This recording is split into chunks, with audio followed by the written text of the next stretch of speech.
ये कहानी एक ऐसे स्कूल की है जहां ज्ञान केवल किताबों से नहीं बल्कि एक दूसरे को समझने से आता था।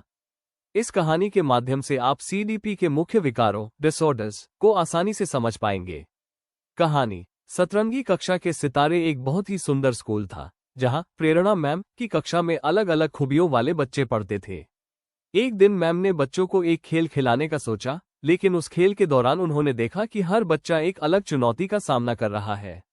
एक राहुल और शब्दों की लुका छिपी डिसलेक्सिया मैम ने राहुल को एक कहानी पढ़ने को दी। राहुल बहुत होशियार था, लेकिन जैसे ही उसने किताब खोली उसे अक्षर नाचते हुए दिखाई दिए। उसने 100 को वस पढ़ा और बी को डी समझ लिया। सीख राहुल को डिसलेक्सिया था। उसे पढ़ने और अक्षरों को पहचानने में कठिनाई होती थी, लेकिन उसकी कल्पना शक्ति बहुत अद्भुत थी। 2 मीना और अंकों का उलझन डिस्कैलकुलिया जब गणित के सवालों की बारी आई तो मीना परेशान हो गई। उसे समझ नहीं आ रहा था कि 5 जोड़ 3 8 क्यों होते हैं। उसे घड़ी देखना और पैसों का हिसाब लगाना पहाड़ चढ़ने जैसा लगता था। सीख मीना डिस्कैलकुलिया से जूझ रही थी।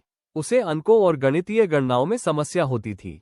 3 कबीर और हाथ की लड़खड़ाहट डिस्ग्राफिया कबीर के पास बहुत अच्छे विचार थे, लेकिन जब वो लिखने बैठता तो उसके हाथ कांपने लगते।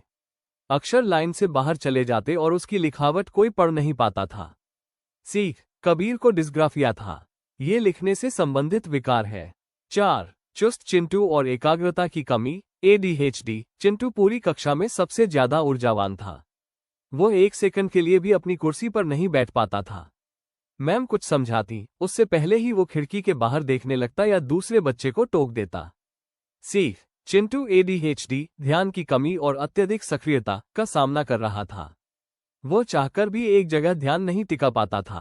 5 चुपचाप साहिल और उसकी अपनी दुनिया ऑटिज्म साहिल बहुत ही प्यारा बच्चा था, लेकिन वो किसी से बात नहीं करता था। जब प्रेरणा मैम उससे नजरें मिलाती तो वो नीचे देखने लगता। उसे शोर से डर लगता था और वो अक्सर अपने खिलौनों को एक ही क्रम में लगाता रहता था। सीख साहिल स्वलीनता ऑटिज्म से प्रभावित था।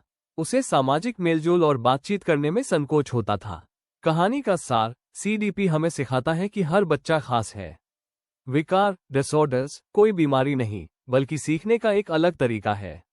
एक शिक्षक के रूप में जब हम इन विकारों को पहचानकर समावेशी शिक्षा इंक्लूसिव एजुकेशन अपनाते हैं तो हर बच्चा अपनी मंजिल तक पहुंच सकता है।